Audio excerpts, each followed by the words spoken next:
Welcome back, everyone, to Lore with Ludus Infinium. And today I've got something a little weird. I'm not gonna lie. I'm doing the last of the legions, the Alpha Legion. And due to the way their lore is written and compiled, I'm gonna be doing this piece by piece. I do apologize because this is going to be much different from the rest of the videos. Because this is, for the most part, going to be unscripted and literally just as I find something that I can actually talk about. So with that being said, let's get into, hopefully, the basics of the Alpha Legion. So let's talk first about something rather fascinating about the Alpha Legion. They were one of the three legions, the others being the Salamander and Space Wolves, that were kept behind to fulfill some unknown goal of the Emperor. Well, here's the thing. No one knows what the Alpha Legion is supposed to be or do, even in 40k. Half the time there's an argument on whether they're loyal or traitors still. So, I mean...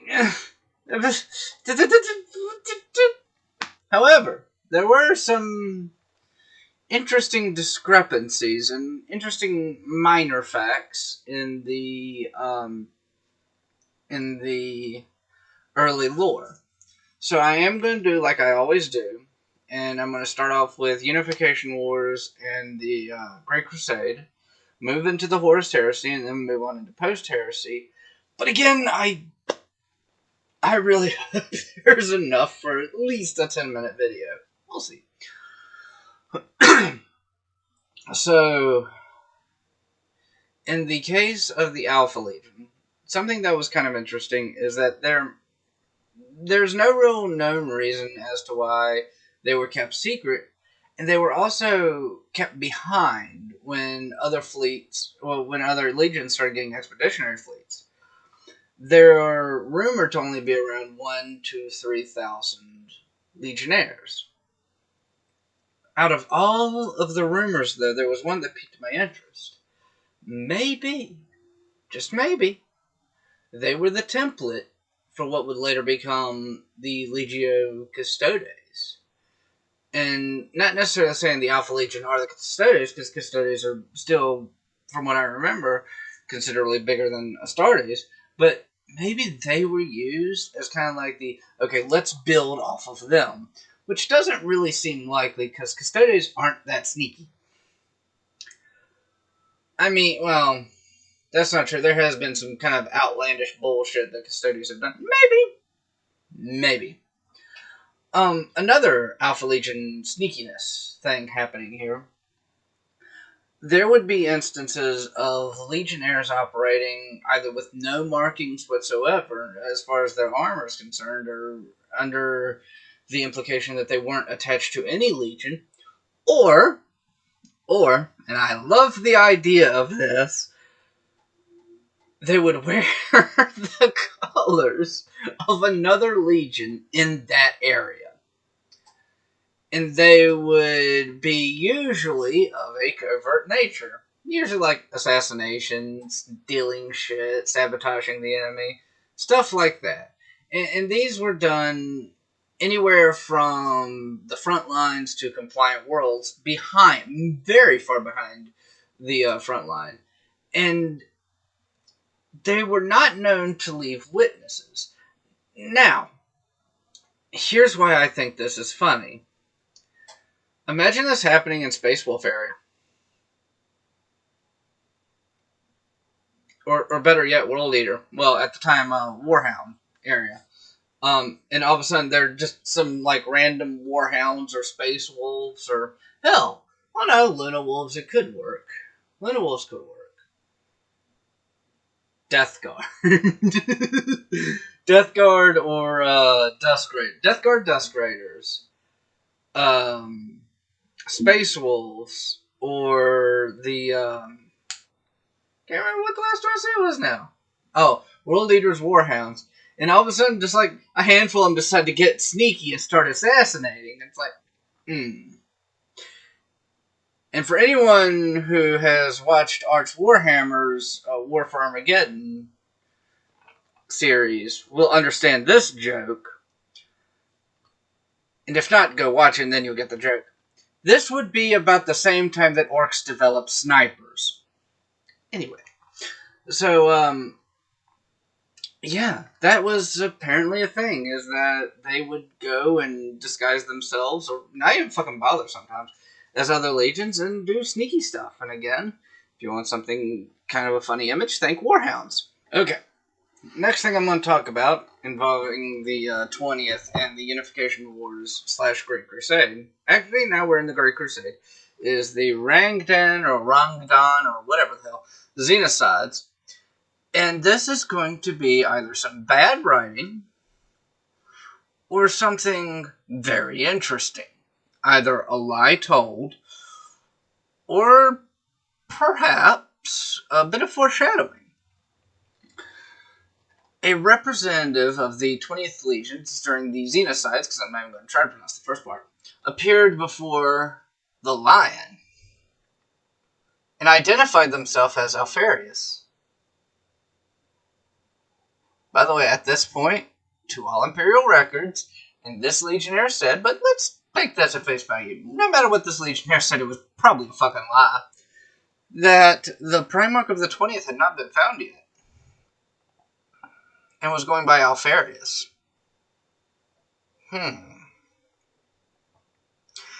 And here's something else a little bit more interesting. So remember I talked earlier about how they were kept secret?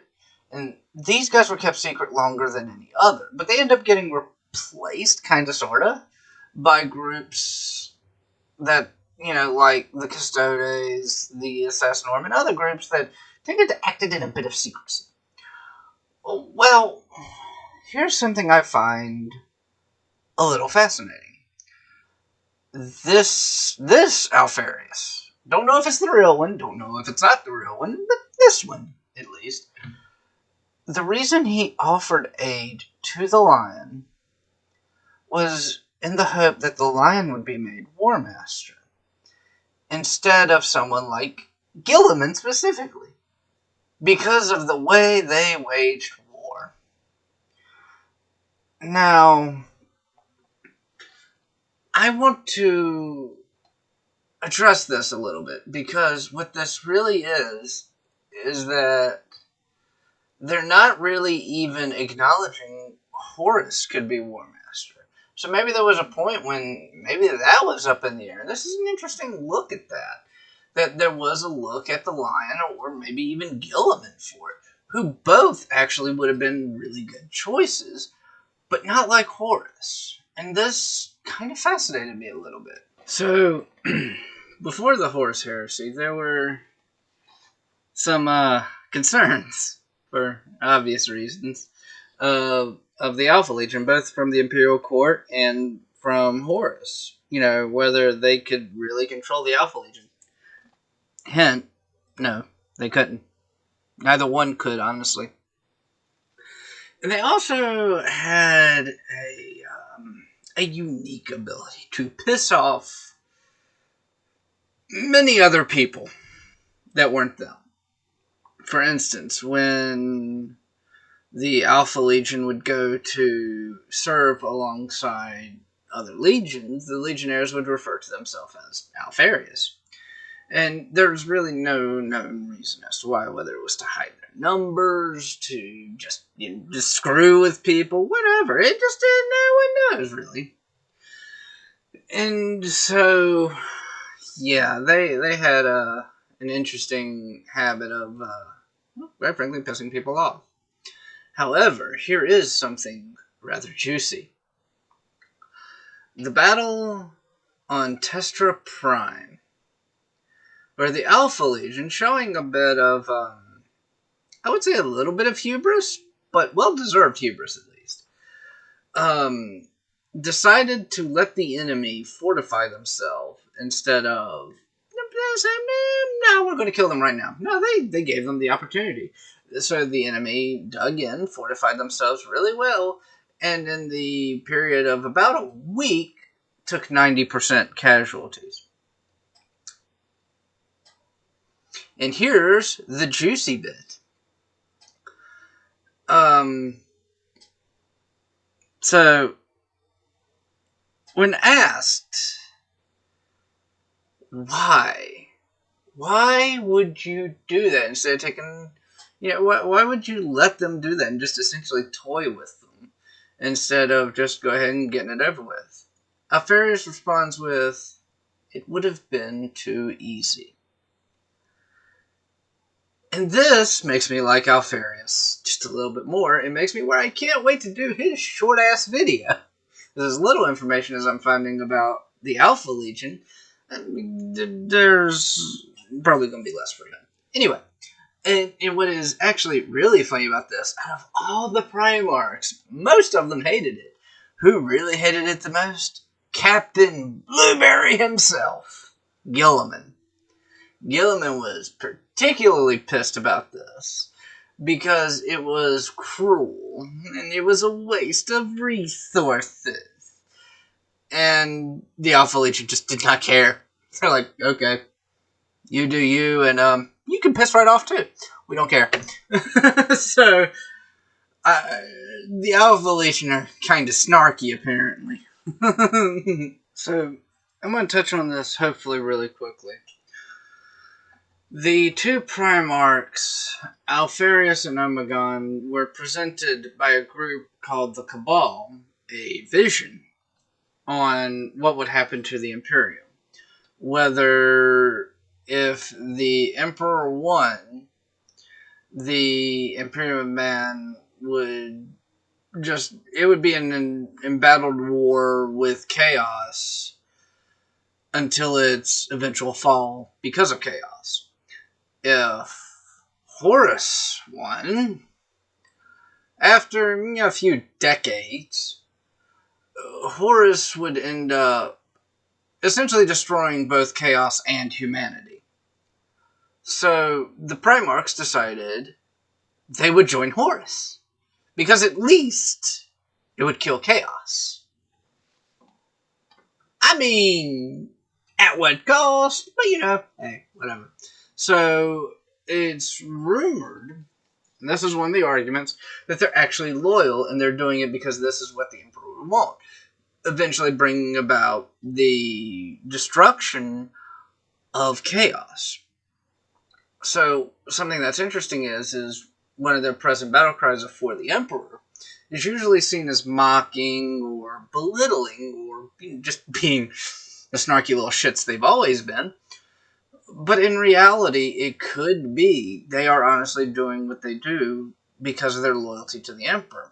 There is rumor that right now their current goal is to free the Emperor of the Golden Throne. But they're the Alpha Legion, so really who the hell knows? So, naturally, because I have to bring it up again, the Alpha Legion were at Isstvan 5. They were. There we go. Said it. I got it over with. So what they actually ended up doing was surgically modifying some of their legionnaires to infiltrate the Raven Guard. And when the Raven Guard got back to Terra, and I explained this in the last video, so I'll touch on briefly, they got some special Primarch DNA to play with to make the Raptors. The Alpha Legion was the one that fucked with it. And fuck with it hard they did. And not just that, but they also created a rebellion on the Forge World moon on the Forge World that the Moon of Deliverance, where the Fortress Monastery of the Raven Guard was, circled. So, yeah. And this was kind of interesting, though, because not only did they mess with the Raven Guard, they also blockaded the White Scars. And so, what was funny here is, I believe I covered this in the White Scars video. I believe it was the Space Wolves were calling for help. The White Scars didn't know who to trust, the Alpha Legion or the Space Wolves. And they end up going to Prospero, I believe, or Jagatai Khan ended up going to Prospero, and ended up realizing who the Loyalists were. And I find that very, very fascinating, because it's kind of like they...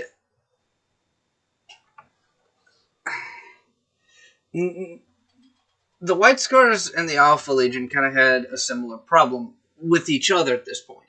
Neither one knew if they were loyal or traitor. And I find that actually kind of cool, at least from a writing standpoint. That was kind of interesting, because, I mean, think about it. You know what's happening. You know that now that this heresy is going on, and you don't know who's good and who's bad. Oh, from both of them, from both perspectives. So it's just kind of like, wow, this could get interesting. So after the Horus heresy, there's a little bit of something special. There are claims that both Alpharius and Omegon have been killed. I don't know. I really don't. They're the sneakiest of the sneaky boys, so I don't really know.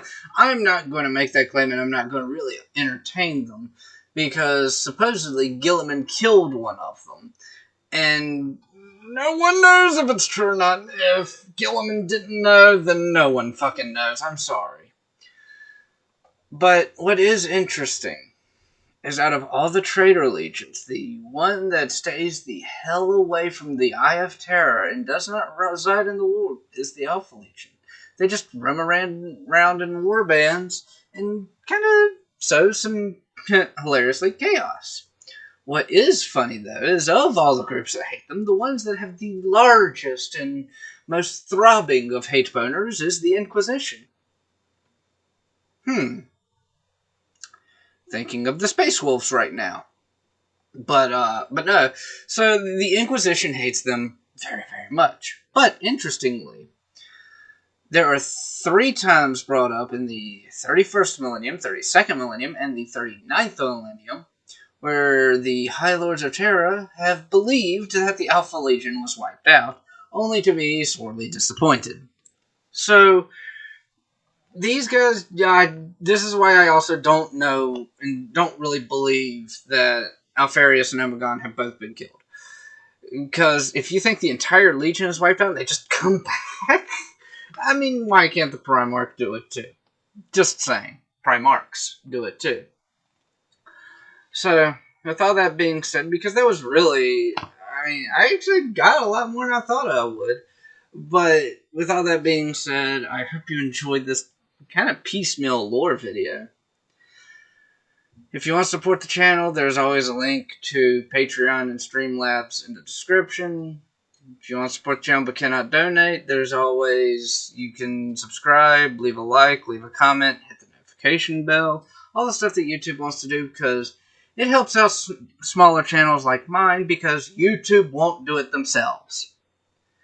But the most important thing of all, I hope you all have a wonderful day. I will see you all in the next one. Bye!